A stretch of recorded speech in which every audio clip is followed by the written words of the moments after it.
Zendikar Rising spoilers don't officially start until next Tuesday, but we were shown two new Planeswalkers from the set today, Nahiri and Jace. Let's go through these two new Planeswalkers and what they might mean for Standard and Historic, and the video starts right now.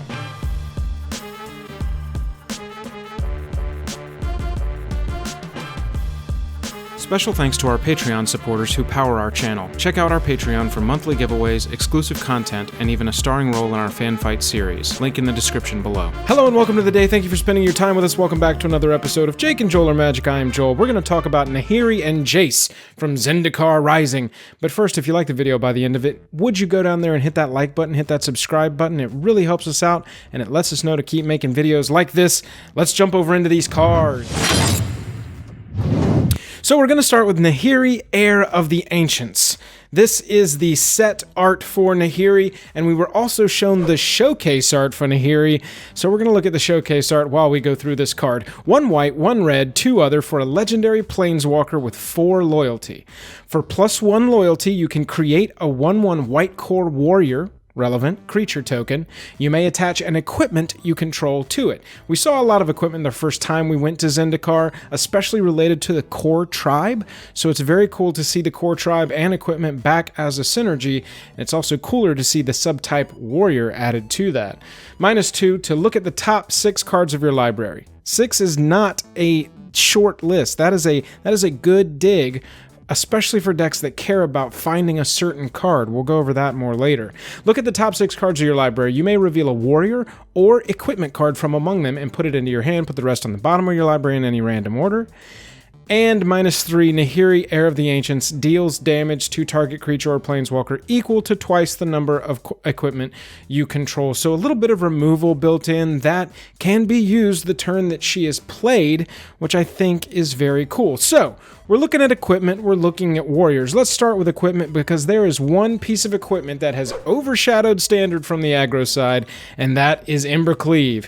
In decks that really want an Embercleave, normally they run 4. If you've got 4 Nahiri so that you can like -3 as a removal, you can plus to create a creature token and automatically equip any other equipment you've got on the battlefield to it, or you can -2 and go digging, you might be able to run fewer Embercleaves, maybe 2, maybe 3, so that you don't have a handful of Embercleaves at a time where you'd rather be drawing a strong creature or maybe a planeswalker. There's also another equipment that has been used heavily in Standard, and that is Shadow Spear. We know that there will be even more powerful equipments in Zendikar, most likely at least 1 that makes the Standard playable cut, but Shadow Spear has been a staple in sideboards for these aggro decks.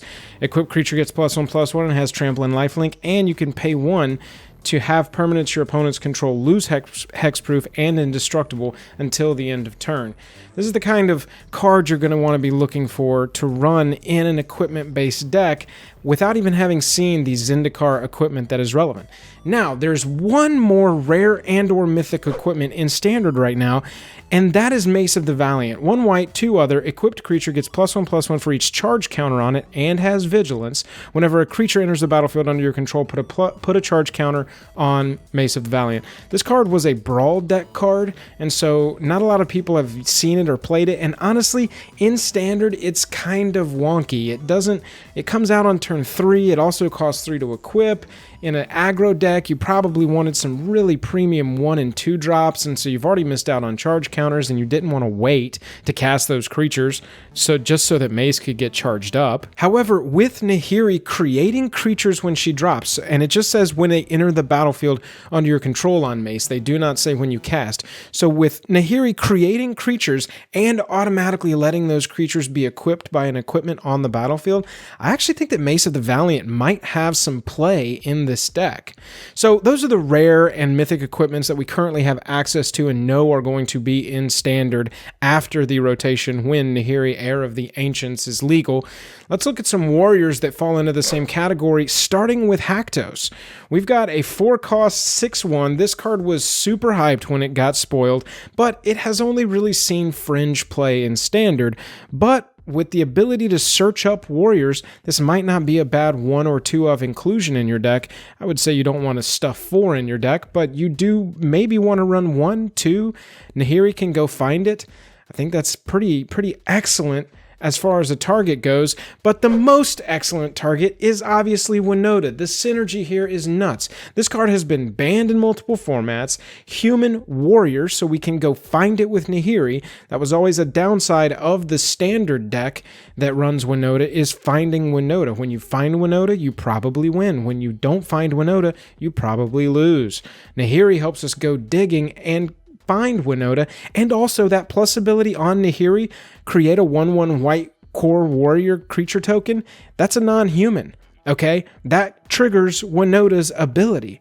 Even better, right? That's just so huge for me. Outside of that, we also have Seasoned Hallowed Blade that is relevant. It is a human warrior. This is the kind of card that you would want 4 of in the deck. Fantastic 2-drop, a lot like Adanto Vanguard, a little more downside with the discard a card. However, the ability for a deck like this to survive board wipe is huge, and you definitely want to run this creature in my, most early scratch the surface build of Nahiri, Heir of the Ancients. We also had one other Planeswalker spoil today, and that is our new Jace, and this is a nutty card. This is unlike any card we've ever seen before. It is a Planeswalker with kicker. Look at this Jace Mirror Mage. Let's go to the showcase art because kapow. Kind of sinister looking Jace. Kind of maybe evil. Maybe which one's the reflection, Jace? Maybe Jace is losing himself. He's always been about, mind control magic, but lately in the last couple of sets, he's been about copying himself and having multiple Jaces on the battlefield to help him do battle. This is an interesting take on Jace, and it's an interesting take on a Planeswalker because it has kicker. Let's go through this card. 2 blue, 1 other. Kicker 2, so either 3 or 5.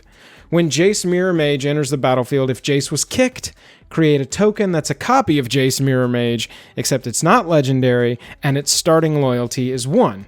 Okay, so let's unpack this. We've got Jace for 3, can either come down as a 4 loyalty walker and +1 to scry 2, or 0 to draw a card, reveal it, remove a number of loyalty counters equal to that card's converted mana cost from Jace Mirror Mage. Or you can play it for 5. It enters the battlefield as a 4 loyalty walker. It has a copy, enter as a 1 loyalty walker. You can +1 on either the copy or the original to scry 2. Make sure you know what card is going to hit. Make sure you know that card's CMC. And then use the other one to 0, draw the card, reveal it, remove a number of loyalty counters equal to that card's converted mana cost from Jace Mirror Mage. So you can use the copy to scry and then maybe have both of the original and the token copy of Jace Mirror Mage survive. Sorry, this is a crazy Planeswalker. And have that, know that card that you've scried up with the token is less than 4 CMC, so 3 or 2 or 1 or 0, I guess. And then they both will survive. Or you can scry with the main one, and then knowing the token's going to die, draw something that's whatever CMC you want it to be. We don't really care at that point. This could either be fantastically broken or just weird jank that will own limited and won't really see standard play. I think that it's a very interesting card. I think it's going to invite a lot of brewing. It kind of reminds me of Dark Confidant a little bit, mixed with Sensei's Divining Top. We have this Dark Confidant-esque ability, but instead of losing life, so we're not going to bob ourselves, we're going to bob our Jace. We got Jace Bob here. Got Bob Jace. We'll work on that nickname more. We're not going to stick with that one. We've got Bob-esque ability here. Instead of life, it's loyalty dropping off. And we also have the ability to scry a little bit and make sure that we can affect the top of the library and know what's coming, specifically so we can draw the card we want. I really like this in Historic with Bolas's Citadel until this card gets banned. I think that this card is absolutely busted in Historic and has to be at the top of watch lists for WotC, but it's still legal, so we'll talk about it right now. I think that with Jace on the battlefield and Bolas's Citadel, right now one of the biggest combos with Bolas's Citadel is to have Woe Strider on the battlefield, slam Bolas's Citadel and just start casting stuff off the top of your library. And when you hit that second land, sack the token that Woestrider created, scry 1, scry the land to the bottom, keep casting off the top, and use that, you know, ad infinitum to make sure that you always know that you're going to be able to cast something off the top of your library. With Jace, you would get a little bit of that type of effect, and you could like draw the card if you wanted to, get it off the top of the library. You could scry with it. A lot of cool tricks could be used in some kind of, you know, Dimir or Grixis build with Jace Mirror Mage and Bolas' Citadel. In Standard, I think that you could look to Vivien Monster's Advocate and make some kind of Simic creature build. Vivien is going to let us look at the top card of the library at any time. We can cast creatures off the top, so Jace is going to help us kind of correct the top of our library so that Vivien can allow us to cast creatures off. We can draw cards with Jace so we can get that card off the top if we need to.